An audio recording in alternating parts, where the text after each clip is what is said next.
Welcome in, everybody, to a Tuesday edition of Birds 365 here on JAKIB Sports as we now prep for what will be a Super Bowl 59 and a rematch of the great Super Bowl 57, Eagles versus Chiefs, coming up around 2 weeks from now. This is a Tuesday edition as we still recap this NFC Championship game and start to turn the page and look toward that matchup next couple of weeks. Johnny Mac, how you doing on this Tuesday morning, brother? Doing well. Yeah. It's going to be a long period between the Super Bowl. I know, man. You kind of wish it was a week, but we don't live in that world. So no, they got to milk it. They got to get everything ready. You know how it is, man. Yeah. But hey, Eagles are still playing. There's only two teams still playing, so I'd say that's pretty positive. Yeah, no doubt about it, man. We're gonna put our final touches or just a little final recap here on the NFC Championship game, and then we'll start to turn the page and start to look forward at what's coming up, and obviously the matchup with the Kansas City Chiefs. We'll have plenty of time to break that down. We'll take some comments from the chat, and then we'll talk to Caden Steele in hour number 2. So looking forward to doing that. I want to welcome everybody in here this morning. I'm your host, Zander Krause. If you're new to the show, which we might have, John, some new people in the show with the big Super Bowl run. Come on, you got to jump on it. Come on. You got to jump on it. The people listening in that run up to the NFC Championship game. I don't know how many on,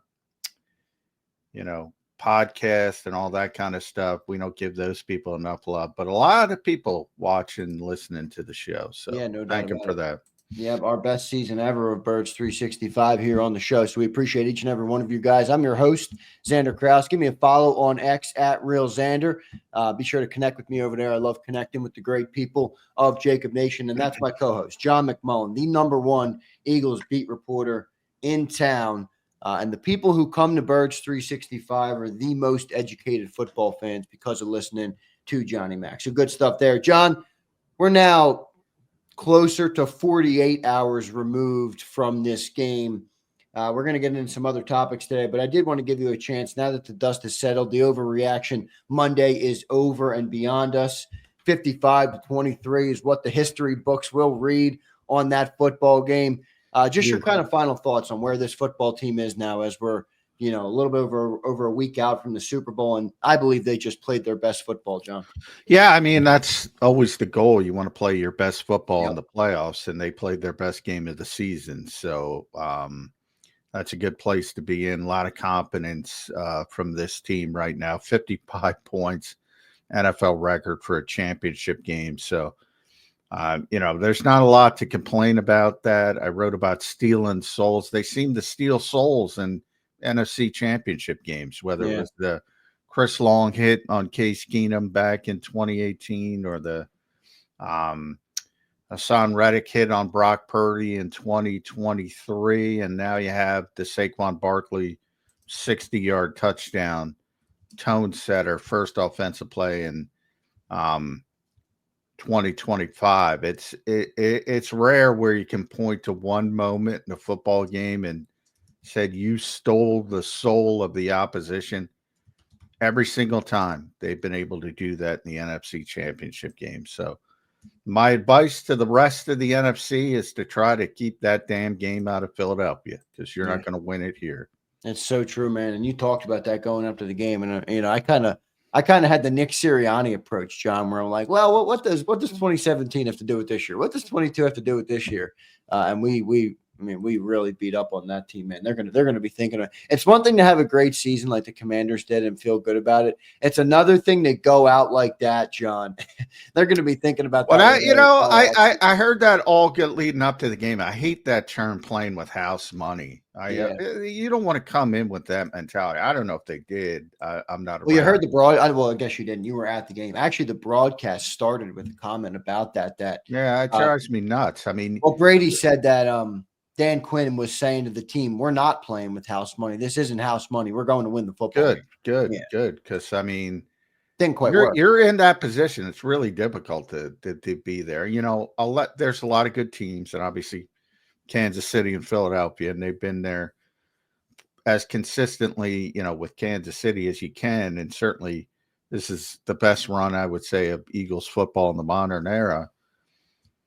Yeah, you can get back, but it ain't easy. And you've seen it, we all talked about Detroit. I talked about Detroit all season, and I remember Dan Campbell talking about when they lost the opportunity in the NFC Championship game the year prior, saying, it was so devastating because it's hard to get back, and they didn't get back, even with all the talent, but the injuries assembled, and they didn't get back. It's hard. So many things have to align, and I think I talked about spoiled fan bases all the time. They asked me that question on CBS Sports Radio, whatever they call that now, Infinity Sports Radio, last night. And I'm like, hey, so many things, starting with health, number one. What one injury can dramatically deflect you off the goal. So when you have these opportunities, you have to take advantage of them. And I'm glad Dan Quinn said that. Eagles have to take advantage of this. Obviously, it's difficult facing Andy Reid and Patrick Mahomes. You can't just say, we'll be back. A lot of talent, a lot of young talent, but Right. this game is devastating from a physical standpoint. So to get to this position with enough healthy players, number one, just that is hard enough. Yeah. And all the other things that have to go right. Yeah, the Eagles' philosophy on keeping players healthy is one that clearly works. We're not going into another Super Bowl with, obviously not everybody's healthy this year. The 22 Super Bowl, obviously we went into the Super Bowl all 22 starters on that game were healthy in that game, weren't they, John? The Eagles in the Super Bowl. I'd have to think about that. That's never the case because guys are on injured reserve. But I'm trying to. I thought 57. That was one of the storylines. But anyway, I think most of the people were healthy. And again, we're a relatively healthy team at this point in the year right now compared to some of the other teams. So Eagles' philosophy is working on keeping players healthy. And here we are, second Super Bowl game in 2 years, which is pretty unbelievable. John, we're going to start to dive into that game. I got some good questions for you about that football game. I do want to get an update from you. What is the agenda now for the Philadelphia Eagles? It's probably a different looking week or 2 weeks, obviously, with the Super Bowl lead up, with Radio Row, with everything that the media day down there. What's it look like today and then this week for the Philadelphia Eagles? Today, well, the players and coaches had off tomorrow, so it's a little bit different. So today's like a typical Monday. Nick Sirianni's going to talk to us via Zoom later today.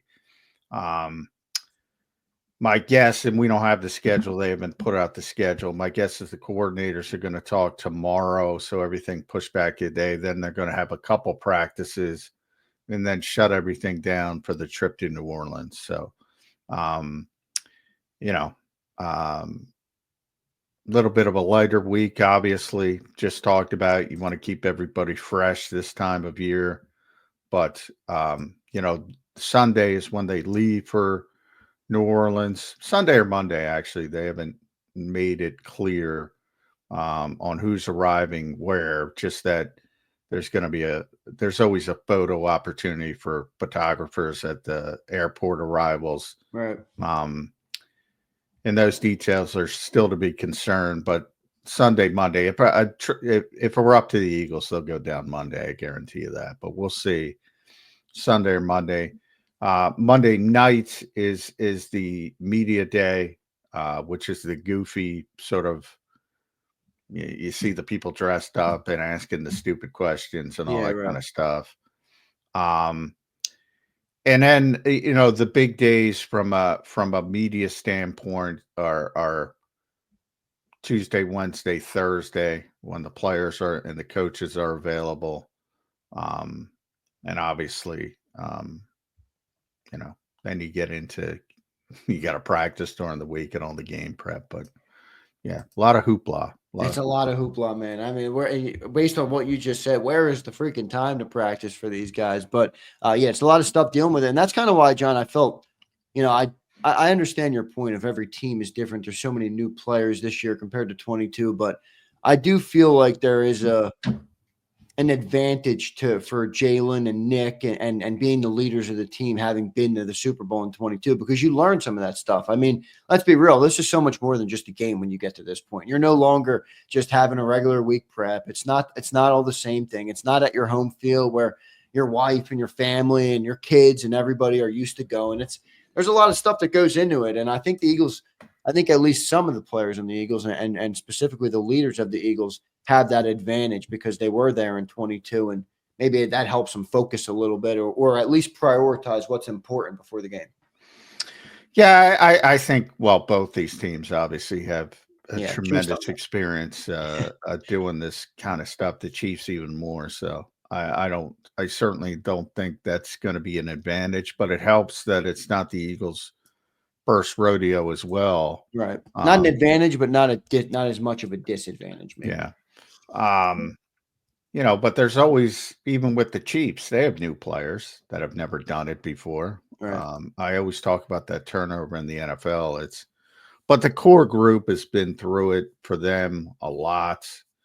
The core group here has been through it and been through playoffs and big games. So, yeah, that part I don't think is going to be too much of an impact on the game. And if it is anyway, it's generally, even if you have two teams, say it was Buffalo and Detroit, maybe the first 4 or 5, maybe the first drive, and then you get into just playing football anyway. So, and hopefully it being in the Superdome this year, can't screw up the field, although, because it's fixed. If you go back to Arizona, you could open and close that place, and they're trying to do different things with the place, and the footing just wasn't there. So I don't think they can screw it up, but we'll see. And maybe they can. You never know what they can do. I do want to welcome and thank everybody in this morning. We do have one piece of news that I want to get to that I just saw here on Good Morning Football on the NFL Network this morning that we will get to. I do want to thank everybody. Prince is in here. Brandon Howard. Brandon, good to see you, brother. You weren't on here for Zander time yesterday. Maybe nobody has told you yet, Brandon, but you were our legend winner yesterday of the Cooper DeJean jersey, brother. So congratulations to you. Thank you. Yeah, Cooper. It's really cool. Coop was at the Flyers game. I think. Oh, was he? I didn't see that, but I think good to see Brandon Howard in here. So we appreciate you, Brandon Howard. Good stuff, brother. B-Mo's in here. Callie Baby, Izzy B, Dirty D, flexing and stepping going. What's going on, everybody? We appreciate all you guys. Don't forget to hit that like button for us. We appreciate you for being here. Johnny Mac, the Saints flew into Philadelphia last night to interview Kellen Moore. What do you think of that? Do you think he has a good chance to land that job? I think he put in a pretty good NFC Championship game performance, which maybe helped that a little bit. But it didn't hurt. Definitely didn't hurt. No doubt about that. But they flew into Philly last night. I don't know, when they fly into Philly, they don't meet at the Eagles facility, do they? No. I was going to say, what goes on with that? Probably whatever hotel they probably stayed at. Kellen likely went over there. But I mean, it's one of those things that's good. For people around the league, I think that's where Mike McCarthy's going to land. They're going to interview him later this week. Obviously, they're the last team. So they can kick their feet. They can take as long as they want, but that's been the betting line in sort of the league circles. They had interest in Aaron Glenn as well, but they dragged their feet, and he's the head coach of the Jets now. So, and then I think Kellen's the third guy, or had been the third guy. Now he moves up to 2. But I'll tell you, especially with bad organizations, and I'm going to put New Orleans in that category with Mickey Loomis. That 55 spot can turn heads. Now, you shouldn't be hiring people on one game, good or bad. A lot of people talked about Ben Johnson and Aaron Glenn. Bad game. They both got head coaching jobs. You got to look at the bigger picture, or you should look at the bigger picture. But most teams looking for head coaches, not all, Right.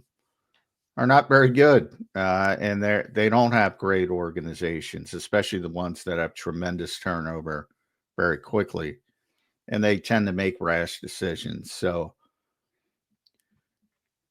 55, like I said, it didn't hurt. Still think Mike McCarthy's going to get that job, but we should know pretty quickly, because I think Mike's set to meet with him at some time later this week. And if he doesn't get it, that means they're probably waiting for Kellen. We'll see how it all plays out. I will say the weird irony of it is in 2022, Jonathan Gannon was interviewing with the Cardinals. The Super Bowl was played in Glendale, Arizona. That mother effer stayed in Arizona after the Super Bowl with his new football team. Now we will fly to New Orleans, where Kellen Moore is now interviewing to be the. Yeah, I gotta. Jonathan Gannon, I have to correct it because this drives me insane. Did not interview with the Arizona Cardinals during this time. Did not. Don't care how many people say that to you. They don't understand what happened. Did not. Interviewed after the game? He interviewed after the game. Now, I knew he was getting the job on Saturday. I told Jody. Jody can tell you that. I texted him. He's getting the job. Everybody knew because they had made their decision. Now he could have. I guess he could have went into. He's good friends with the Arizona GM. He had been before. That's why he got the job very late.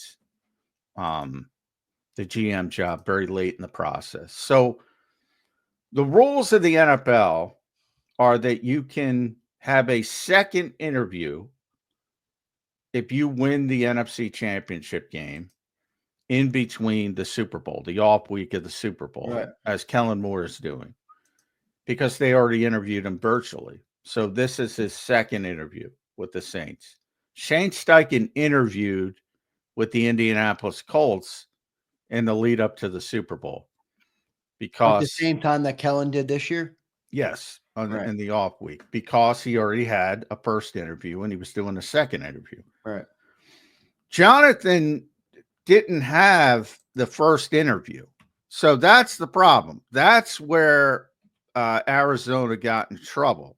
The reason he didn't have the first interview was because Monty Ossenfort got the job late, the GM. He's very close to Jonathan Gannon. Once he got the job, what Arizona did wrong was they called him up to congratulate him after the NFC Championship game. Remember, Jonathan said he was staying because he didn't get the Houston job. Right.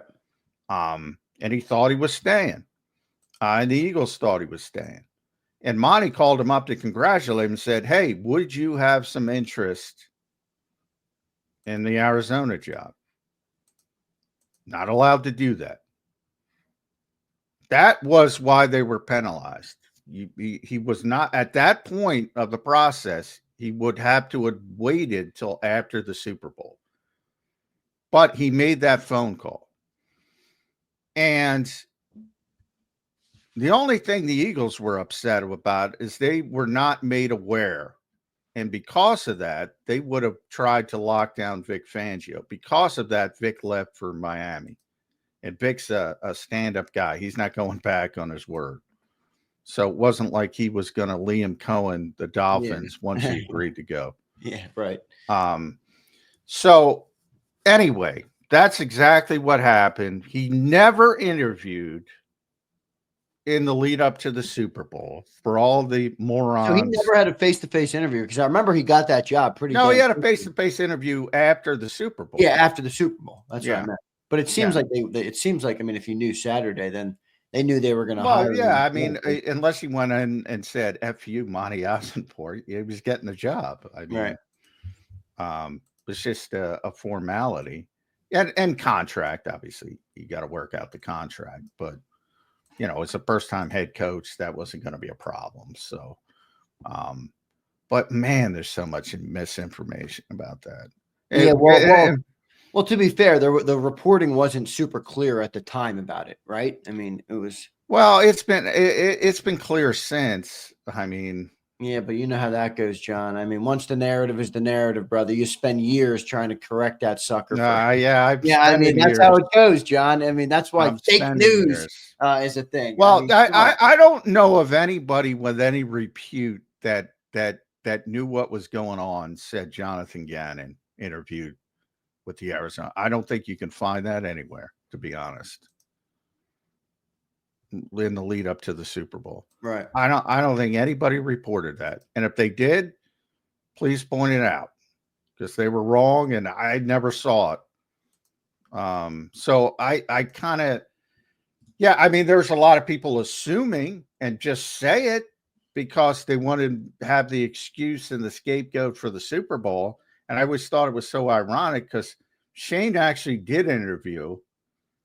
Neither was distracted, but Shane actually did interview like Kellen has now.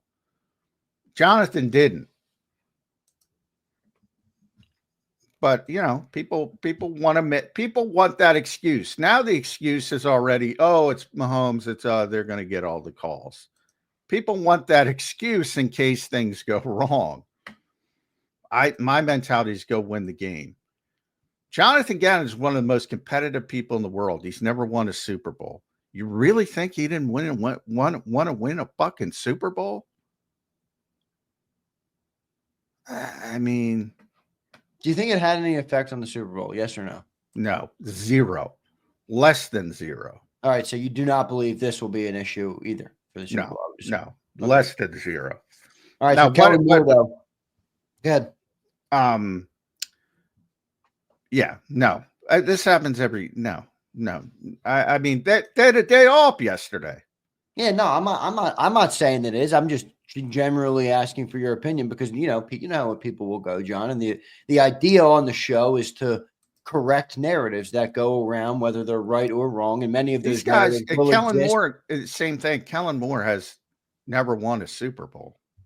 Yeah, but I'm just saying on for example, there's going to be a section of the fan base on Twitter or wherever they go, wherever they gather, whether it's Chickies and Pizza or X on their accounts, and they're going to assume that because Kellen is interviewing or a prospective head coach for the Saints, it could impact his preparation for the biggest game of the year in that Super Bowl 59. Zero impact.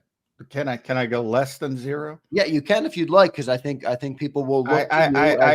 You know, this mentality that he's got to study the New Orleans roster or the draft. I'm like, no, he doesn't. First of all, he's an NFL coach. He already does it. It doesn't work like that. But number two, again, two things can be correct. He's got ambition. He wants to be a head coach. And he also wants to desperately win a Super Bowl that he's on the cusp of. You know, adult men can do different things. You know, they can compartmentalize. You know, as I always point out with coaches, they're going to fire your ass. You know, so don't give me this loyalty bullshit. You know, Kellen's a perfect example. Had I think he had 3 number 1 offenses in Dallas, at least 2, maybe 3. They fired him. He said 1 year in Arizona, Los Angeles, with the Chargers. They didn't fire him but Brandon Staley was a lame duck. This is his 3rd city in 3 years. If he's got a chance to be a head coach, he's going to take a chance to be a head coach. Yeah, well, to be fair, I mean, shit, I thought he was scapegoated in Dallas. And by the way, Kellen Moore does have a pretty good resume. I mean, here we go now with the Super Bowl berth. Okay, one of the most historic running games ever. And when he was in Dallas, he had a number 1 offense twice, and that was built around a passing game. So my point is that he's kind of checked every box. I've had a successful passing game. I've had a successful running game, and now I have, been the offensive coordinator of an offense that has put up 55 in an NFC Championship game and marched their way to a Super Bowl at 17-3. Pretty impressive resume. And by the way, I'm stunned he didn't get the Dallas job, to be honest with you. I thought for sure he was getting that. and that's just Jerry Jones. I don't know what he's like, a maverick wild card weirdo. Um, but yeah, I'm stunned he didn't get that job. And I think the Eagles will be fine, to be honest. I do too. I just wanted to talk to you about it because, again, I know that the people are going to be talking about it and saying it. Here, and the Oh, I last thing I'll know.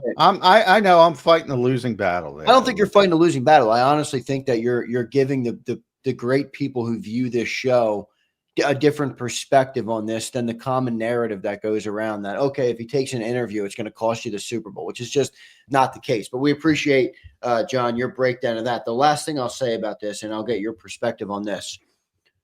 We talk about human factors. We talk about like the human nature of the game a lot with players and things. Wouldn't you believe? And I'm not saying it's taken away. I'm just adding it for perspective. Isn't there a human nature element to that though, where you know if you're interviewing for a head coaching job, there's got to be some human element to that where you're nervous or you're prepping or you want to make sure you answer questions well or any of those things. Do you believe that any human nature is involved in that type of process where you're trying to lead up to obviously a nerve-wracking big football game, and then there's another element where you're interviewing, for a head coach? Is there any human nature element of it there where it is a little bit of a distraction? Well, you can't. You can't get inside people's heads. I have met enough football coaches to know that, like, they're not getting nervous like for football games like fans are getting nervous, number one, or they wouldn't be coaches. Oh no, Nick Um, Sirianni was crying in the at the anthem on 22 Super Bowl. Johnny Mac, well, he had something going through him, brother. that's not nerves. That's Well, enormity of the moment and just being overwhelmed because okay, his so it's life's not nerves. work has reached the stage of where it is. I mean, he's just emotional about making it to the highest stage of his Yeah, we're chosen split. I mean, we're profession. splitting hairs though. If it's not nerves, okay, it's something else. It's the enormity of the moment has brought him to tears at the anthem. That shows you that the human element side of it is real.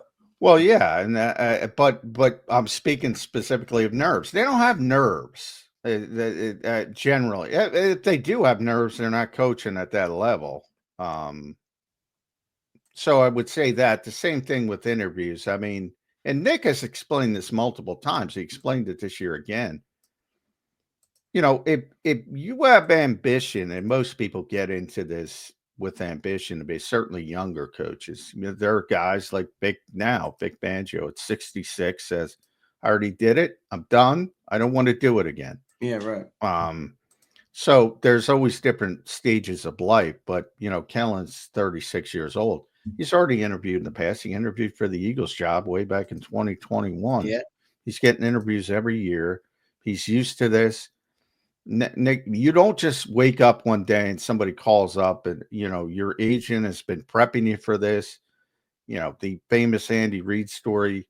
He had binders of what his coaching staff was going to look like. The prep's already done. The prep's already done. Then it's about winning over, like any interview, winning over people. That's probably why Kellen doesn't have a job, to be honest. He's not the most dynamic of the. I was like, Shane Steichen, his first year here, little inside baseball. I don't know if people remember. They always say Kellen Moore gives you nothing on the podium. Shane Steichen gave you nothing on the podium. I love your stories about Shane off the record too. Nothing. Nothing. And Shane wanted to be a head coach, and he got advice from the Eagles PR staff. Look, you got to connect, with, some of the media people, and he started doing these off the record sessions with us. He's a completely different guy, just engaging. And all of a sudden you see these stories coming out about Shane Steichen, and people are talking about him like I'm talking about him. And then he's a head coach. I think Kellen's got to go through a similar thing. Because, I saw New Orleans, Nick Underhill's got his own show. He was the one who first reported the Saints were flying here. And I happened to click on, because it was live on X, which I finally, thanks to Zander, finally figuring that out. So you can watch this show on my X platform as well at JF McMullen, which that took way too long, but that's my fault. But anyway, I heard them talking about Kellen, and they said, well, he's, his presence isn't there. I'm like, they don't even know the guy. And he admitted, I don't know the guy, but he doesn't have the presence. Well, didn't you say to me before, and you can correct me if I'm wrong here, didn't you say to me before that Kellen doesn't do any of the things you just explained that Shane's No, but I go think off the record. that's what I'm getting to. I think right. next year when he comes back, and he'll probably be back, if he wants to be a head coach, he should start doing stuff like that. And maybe the narrative changes. Maybe it doesn't, because I don't know. Other than saying hello to him in a tunnel here and there, and congratulating him, a nice guy, but there's no relationship there. And you have this narrative around the league where he doesn't have the presence to be a head coach. I would have said the same thing about Shane Steichen as my point after year one. After year two, getting to know him. Right. Yeah. Oh, yeah. And by the way, Shane was a quarterback in college. Quarterbacks by nature tend to be leaders. And Kellen was obviously a freaking tremendous quarterback in college for people that don't know. Set NCAA records that still stand today. I mean, I imagine behind the scenes he's more of a leader, but people don't get to see that. And when people don't get to see that, they buy into, well, he doesn't have the presence to be a head coach now. Right. So how many are left now on that Saints job? I know it's McCarthy. I know Kellen. Well, the three I heard were McCarthy. The three finalists were McCarthy, Glenn, and Kellen.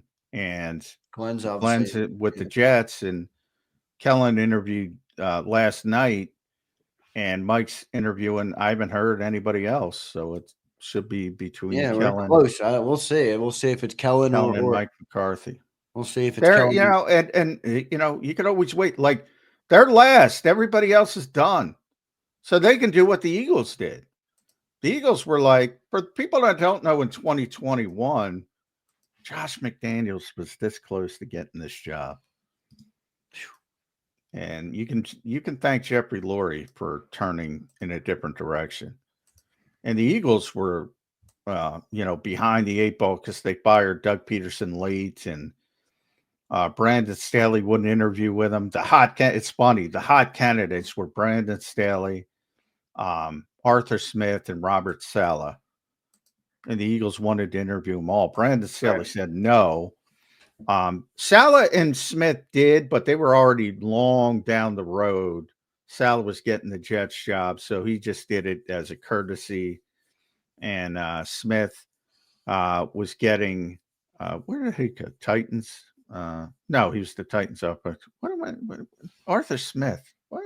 Such a disaster. I forget already. The Falcons. The Falcons. Oh yeah, Falcons stuff. So and he was already way down the road with the Falcons, so he just did it as a courtesy as well. So they kept going, and then they got to Josh McDaniels. And Howie recommended Josh McDaniels to be the head coach of the Philadelphia Eagles. Oof. And I think Jeffrey, had questions if those two can get along long term. You never know, but my guess would be no. Yeah, they might get along for a while, but long term. And I think that's where Jeffrey ended up.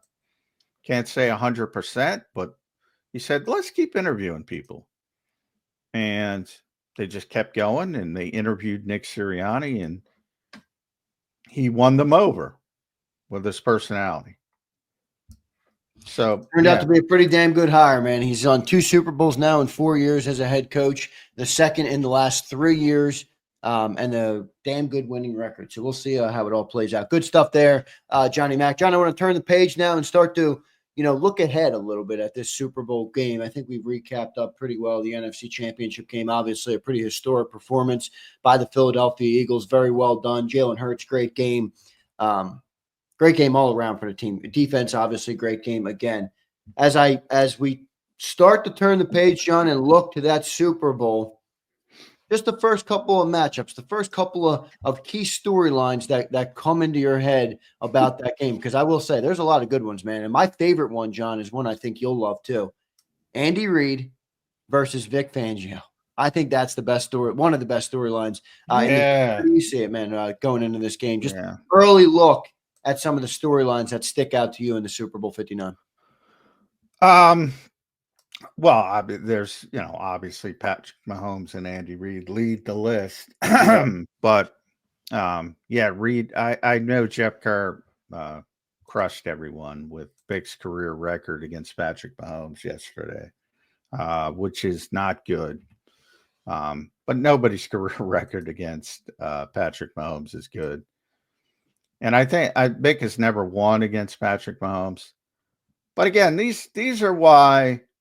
And I love stats. I don't love stats. I love Jeff, but the stats. He was in Denver. He was shitty teams and shitty quarterbacks, and he's playing them twice a year. Right.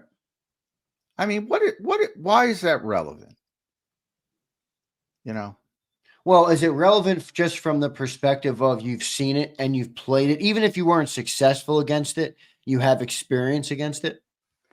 Yeah, well, I don't like anybody. If the Chiefs have the ball with 2 minutes left, I don't like Vic Fangio. I don't like Jim Johnson. I don't like Zander, Krause. I don't like anybody against Patrick Mahomes. I don't like anybody. Down? Come on, man. No, I'm with you. I hear you.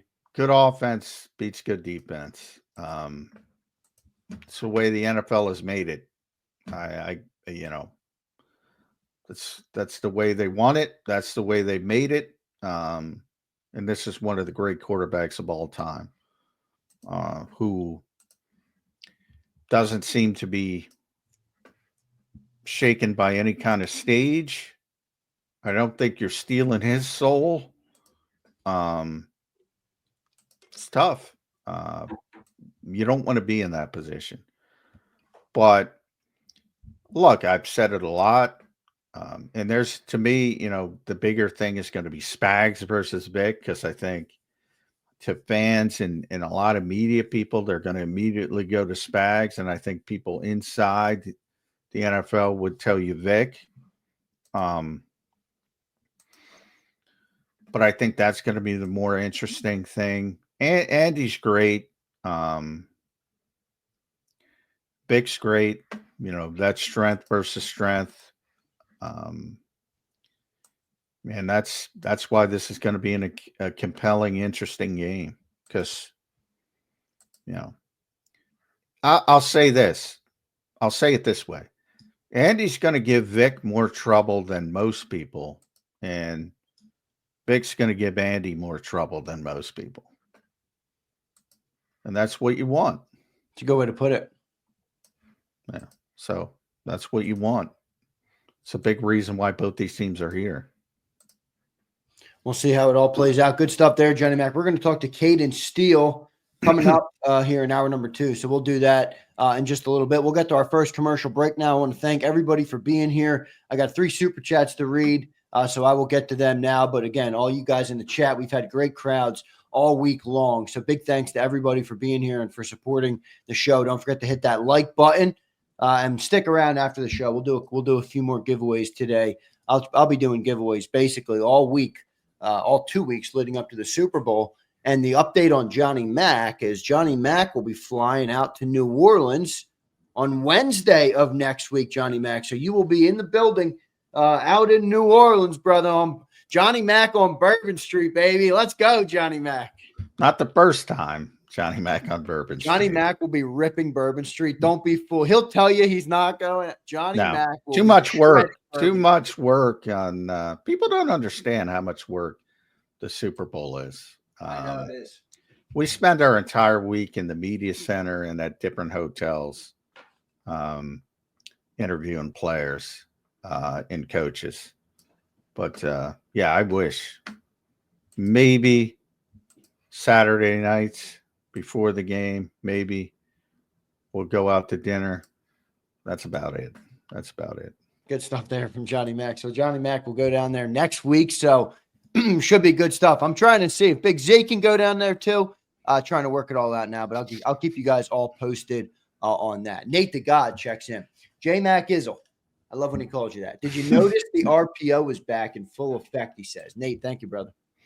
Yeah, I mean, Challen was very a lot more mobile than I would have guessed he was going to be. So,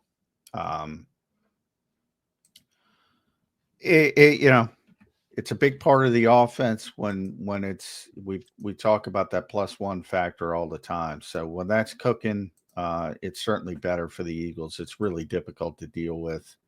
But the design runs, other than the tush push touchdowns, I mean, they weren't going anywhere. So it'll be interesting. I still think you have to see, again, Kansas City, better defense, more talented defense, better defensive coordinator. They're gonna be in the same boat as Washington was, trying to feel out how much Jalen Hurts can do. And he did enough. But if you look at the numbers, again, he had 3 rushing touchdowns, but I think he had like 16 yards on 10 carries. I mean, he wasn't effective as a runner. So I would have sold out to stop Saquon. And Saquon, because of the nature of the blowout, only touched it 15 times. Then they let Will Shipley run all over him to close out the game. So, but it was a blowout by that point. So I'm surprised they didn't sell out a little bit more. But when the first play goes for 60, they shouldn't be in that game. John, think about that for a second. How demoralizing that must be. I wrote about it. It was prepare all week to stop Saquon Barkley, and one fucking play, and the guy's in the end zone. I mean, you got to look up at when that happens and it's got to defeat you. It's got to. I mean, shit, human nature. An early theme in today's show. Holy crap. And this has been going on all year. And I look at the AJ block, look at the Jordan block, Jordan Mailata, look at the Dallas Goedert block, look at the hole.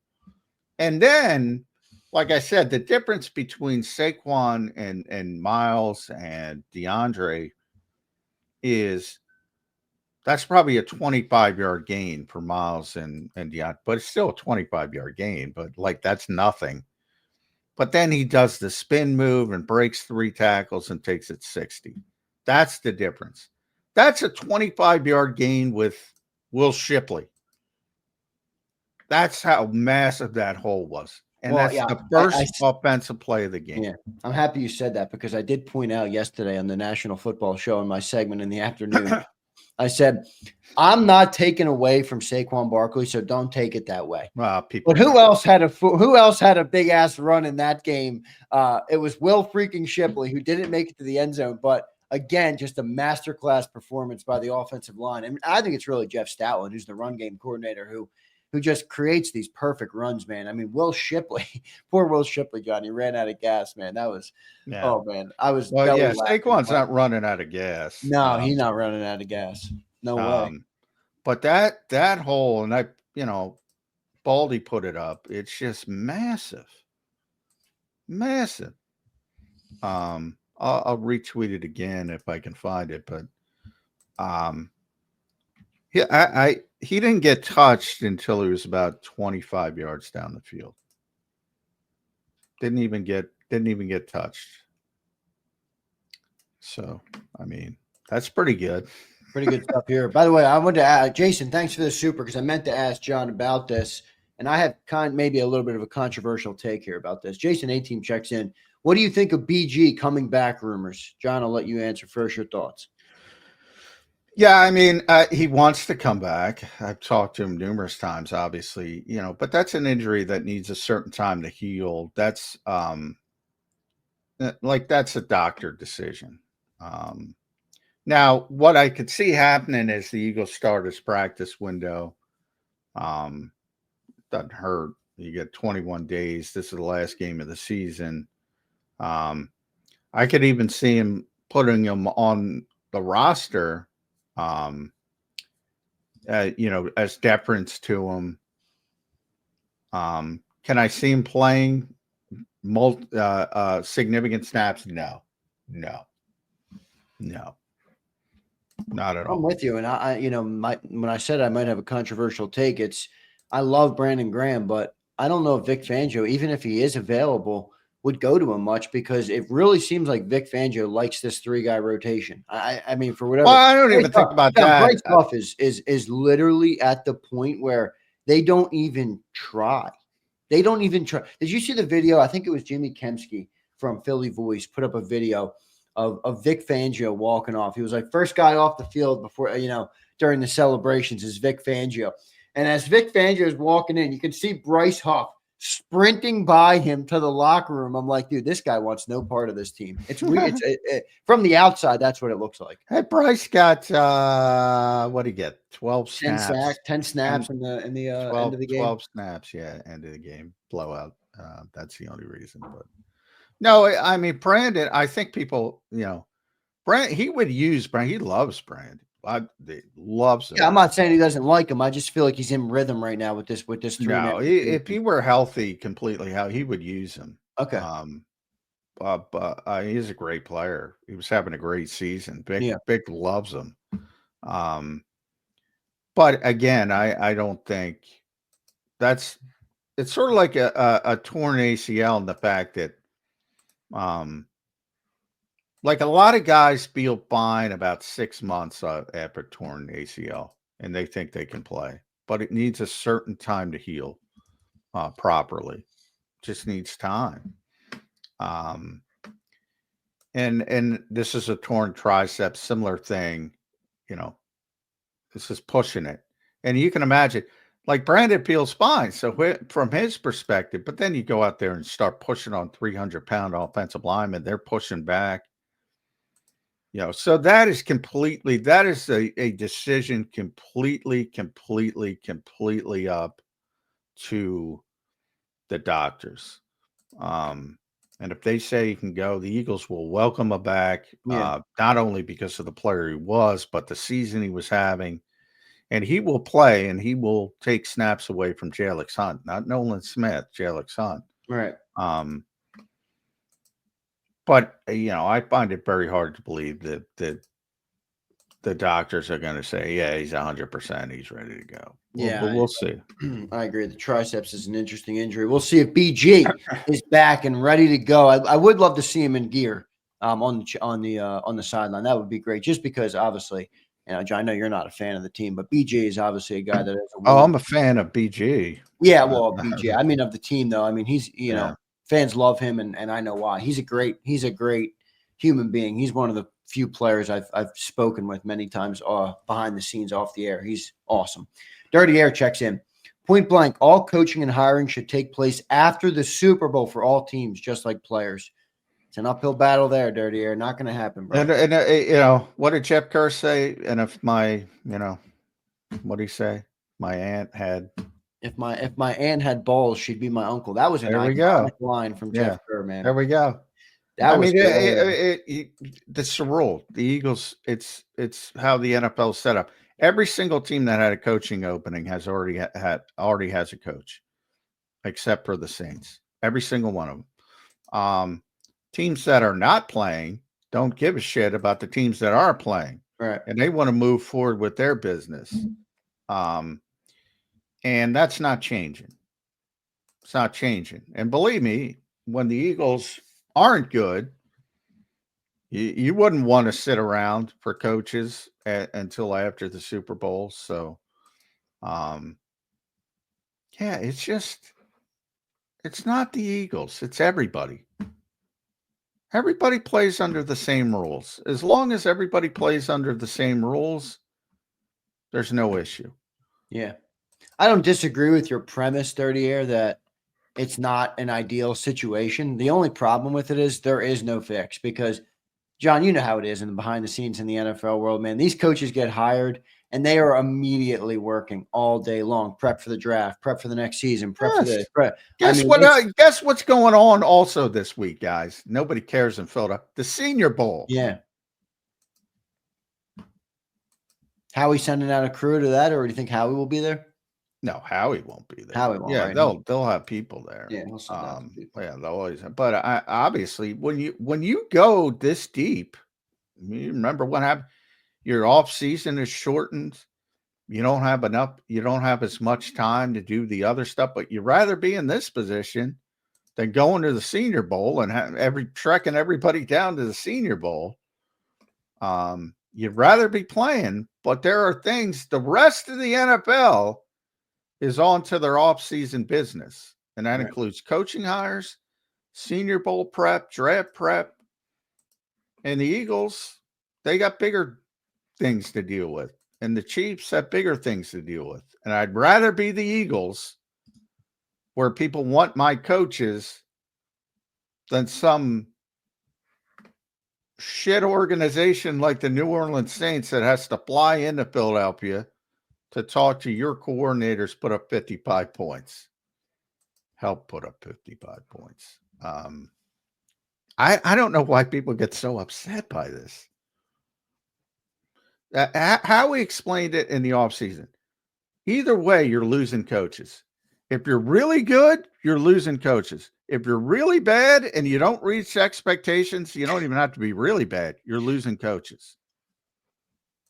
It's part of it. Get over it.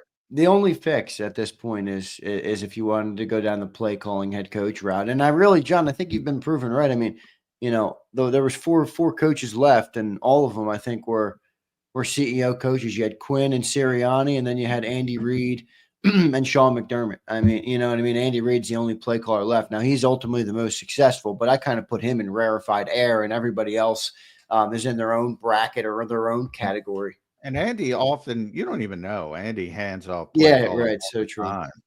Nobody knows. He'll hand it off in game. They play a lot of freestyle out there. Actually, the Chiefs do. More than other teams. Yeah, certainly Mahomes and Kelsey. Yep. Yeah. Yeah. So, yeah, I'm a big CEO coach guy. I've been all the time. I don't want a super coordinator. Like, I don't want a guy. This is part, people say I don't like Sean McVay. I just think he's overrated because of his reputation. But I can tell you exactly where I said, when Sean McVay first got the Rams job, he would go, Wade Phillips was the defensive coordinator at the time.